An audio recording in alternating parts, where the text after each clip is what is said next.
En Contrapuntos, entrevistas, diálogos para pensar.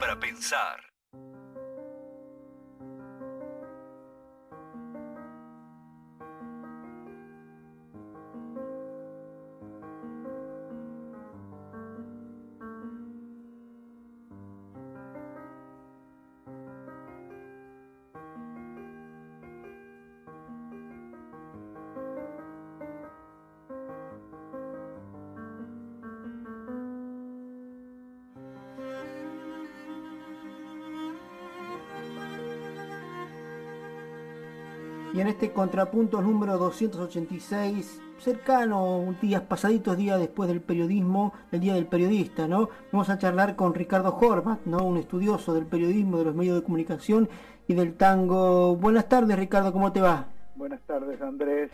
¿Cómo va? ¿Bien? Bien, aquí, sí. Che, ¿cómo es eso de que siempre me tomo tu frase de que el periodismo es esas 5 preguntas o 6 preguntas más ideología? ¿Cómo es eso?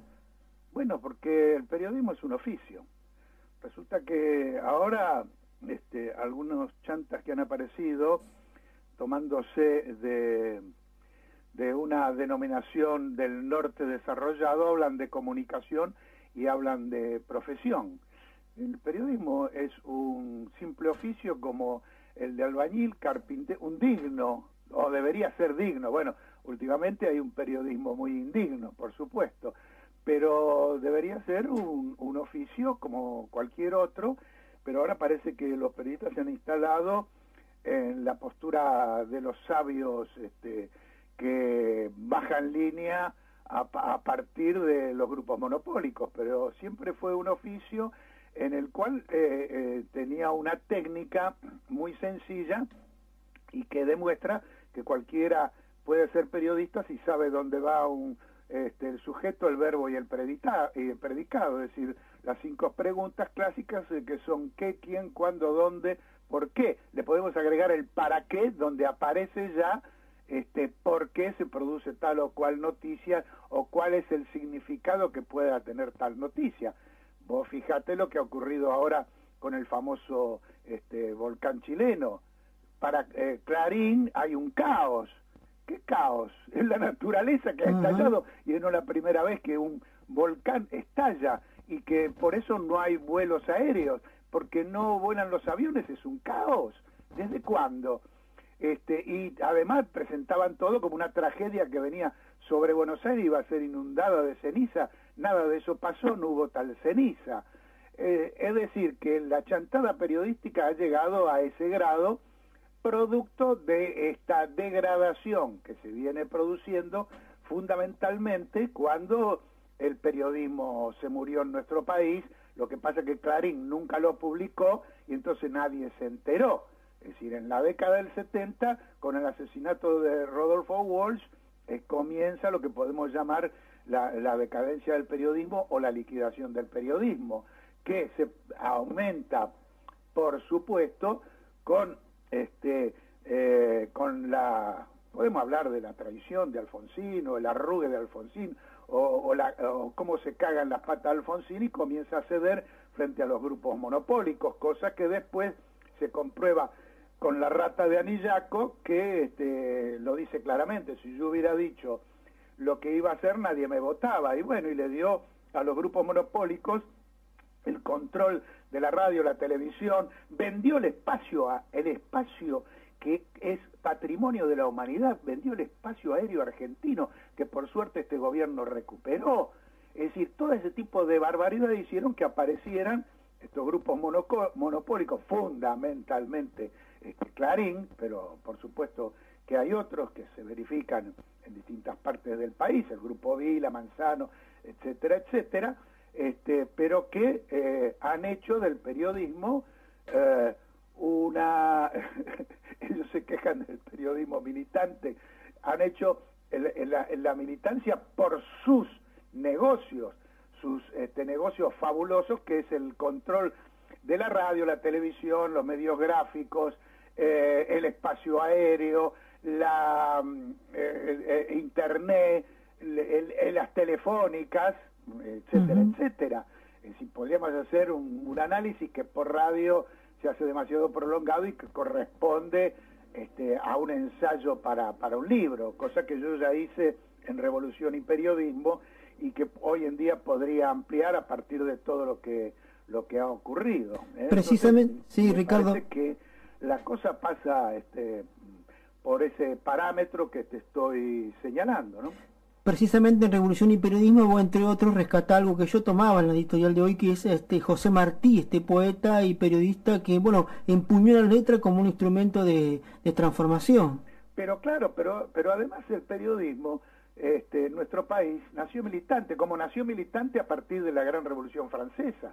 El periodismo feudal era de apoyo a los reyes. Cuando estalla la Revolución Francesa, es precisamente liquida a todos los periódicos de la reyesía y establece la famosa igualdad, fraternidad y demás cosas que frente al enemigo tuvieron que crear un periodismo de defensa de la revolución, un periodismo militante que lo toma Mariano Moreno, no por casualidad traduce y publica en la Gaceta de Buenos Aires el contrato social de Rousseau, está marcando una línea política, no en vano escribe el programa de la revolución que Mitre ignoró, tapó, precisamente por eso.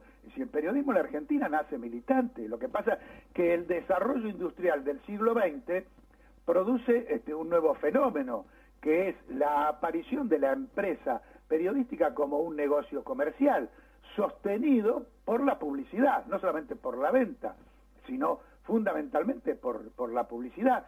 Y ahí comienza también toda la decadencia. Entonces lo que señala José Martí, cuando inclusive La Nación y un diario de Caracas le censura sus notas. La Nación lo censura a Martí cuando él escribe, hace una crítica sobre la sociedad norteamericana, y Mitre le escribe diciendo, no, pare la mano porque parecería que La Nación estuviera atacando a Estados Unidos. ¿Te das cuenta? Y Martí hablaba del pan ganar, entonces él necesitaba trabajar de periodista para ganarse un sueldo, pero paralelamente crea Patria Libre, que era el periódico que intentaba unir a todos los sectores revolucionarios para crear el partido único de la revolución y derrotar a España. Cuba fue el último país que termina con el colonialismo español, y para eso estaba Martí con su prensa, con su prédica. Está clarísimo, eso es parte de la historia, no lo inventé yo. Uh-huh. También en ese libro rescatás, hay un capítulo sobre el periodismo ignorado en la Argentina. Claro, bueno, porque precisamente hubo otro periodismo que siguió esa tradición de lo que hoy llaman despectivamente periodismo militante. Cuando Mitre realiza periodismo militante, vos fijate que la consigna que está encima de los editoriales de La Nación dice, La Nación es una tribuna de doctrina. ¿Qué doctrina? La doctrina de la oligarquía argentina, de la oligarquía sojera y vacuna. Entonces, si eso no es periodismo militante, ¿dónde está el periodismo militante? Entonces, lo que pasa es que ese otro periodismo militante se desarrolló a partir del movimiento anarquista con sus periódicos, luego el movimiento socialista, el movimiento comunista y el peronismo también. Es decir, que crearon periódicos para defender sus posturas o sus doctrinas. Entonces, eso es tan viejo como la humanidad. Lo que pasa es que no lo quieren ver, porque yo no creo que no sepan que existió ese periodismo alternativo, o como muy bien dice Roncagliolo, debe ser alterativo, es decir, no solamente ser alternativo, sino alterativo, alterar el orden reinante en que estamos insertos, cambiar esta sociedad y hacerla una sociedad mucho más justa, donde la distribución de la riqueza se produzca de manera más justa, donde dentro, si no hablamos de socialismo, hablamos de capitalismo, pero hablemos de un capitalismo donde haya una distribución de la riqueza equitativa, que el 50% sea de los empresarios y el otro 50% de los trabajadores, cosa que hoy no ocurre, si es que aceptamos el sistema capitalista. Si no, tenemos la posibilidad de cambiarlo a través de otro sistema que es denominado socialista. Entonces, eso hay que tenerlo muy, muy en claro. Ricardo, vos también en ese libro rescatás y se viene una nueva fecha del nacimiento del Che Guevara, diciendo, bueno, Ernesto Guevara no fue también no fue un guerrillero loco, sino que también fue un estudioso, un investigador, alguien que escribió y que utilizó también la palabra como un instrumento de doctrina para el cambio. Bueno, sí, precisamente ahí estaba, no solamente con sus trabajos, sus notas, sino su teorización en torno al rol de la radio. Es decir, él en algunos de sus libros, él teorizó sobre la radio y decía que la base fundamental de la radio debe ser la verdad.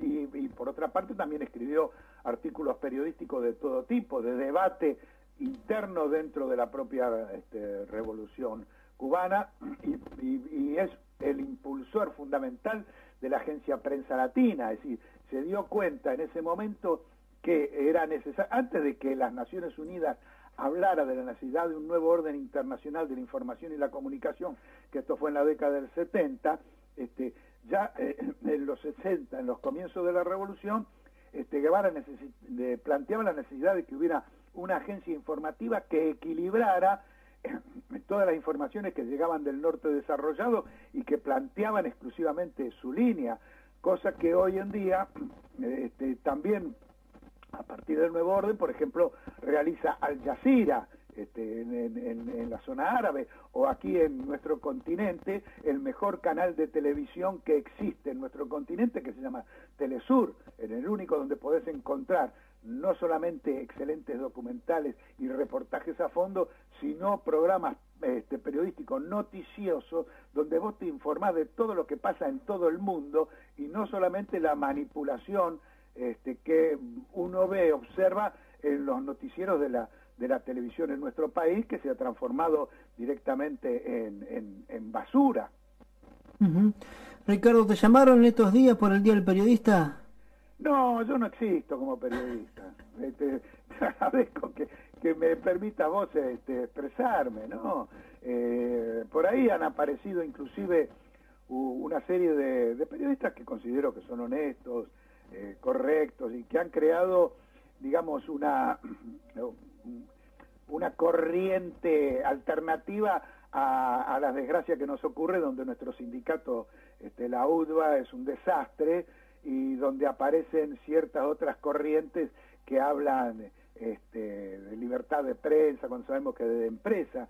Pero estos compañeros se equivocan porque siguen hablando de comunicación, y la comunicación no existe. Los medios son de difusión de la ideología dominante. Entonces tenemos que cambiar el lenguaje, no tenemos que equivocarnos, no podemos hablar de comunicación. ¿Quién? Los medios de comunicación no existen. Es decir, en este momento hay un medio de comunicación que tenemos nosotros, es el teléfono, podemos dialogar.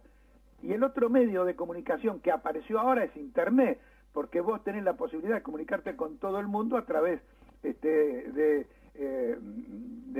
escribir, o si no, de ponerte una camarita y dialogar con el otro en cualquier país del mundo e intercambiar ideas. Es decir, la comunicación es horizontal, es cara a cara, está en los gestos, no solamente en las palabras, ¿no es cierto? Y lo otro no, lo otro, el diario es vertical, te dice lo que ellos quieren.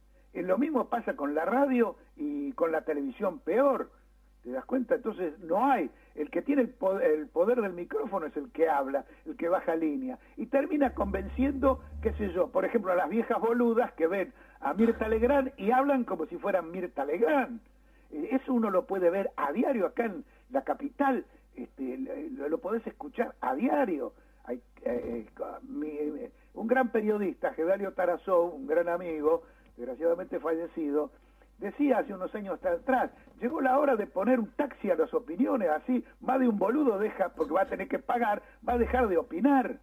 Pero resulta que la técnica televisiva ahora de los canales de cable hace que vos tengas que pagar para opinar. Esto es una barbaridad, el periodista se transformó en empresario, es decir, tenés que conseguir aviso para poder sustentar tu programa, cuando es la empresa la que tiene que pagarte un sueldo o un salario por tu fuerza de trabajo que le has vendido. Hemos llegado a un grado de degradación tan grande que, bueno, que se plantean estas cuestiones. Por eso los Grondona pueden tener un programa, porque lo mismo pasaba con Neusta, porque a las empresas que entre comillas les interesa el país, lo auspiciaban. ¿comprendés? Y después aparece que hay empresas progresistas o de centro izquierda y demás que se hacen los boludos y no te ponen publicidad. El caso del Banco Credicó es el más notorio. ¿Te das cuenta? Le ponen aviso a Magdalena Ruiz Guiñazú. Entonces vos tenés ganas de pegarte un tiro en las bolas. ¿Te das cuenta? Es decir, los que se autodenominan progresistas, cooperativos y todo lo demás, le dan los avisos al enemigo. Los que nunca jamás le van a hacer una nota o van a hablar mal de ellos. Entonces, eso te das cuenta la mentalidad que se ha producido en nuestro país, una mentalidad que la ves en los políticos. Vos no podés entender que pueda existir Ricardito cuando uno espera que, por ejemplo, se alíe en una cuestión que hubiera hecho el viejo con Wiener, pero no con un facho como el Colorado. Entonces vos te das cuenta que hay una muerte de la ideología del radicalismo, por ejemplo. Es clarísimo. Aquel que no lo ve, yo creo que está mirando para otro lado. Ricardo, gracias por tu tiempo. No, faltaba más. Gracias a vos por darme tu tiempo. Un abrazo y hasta la próxima. Hasta cualquier momento. Ricardo Horvat, polémica.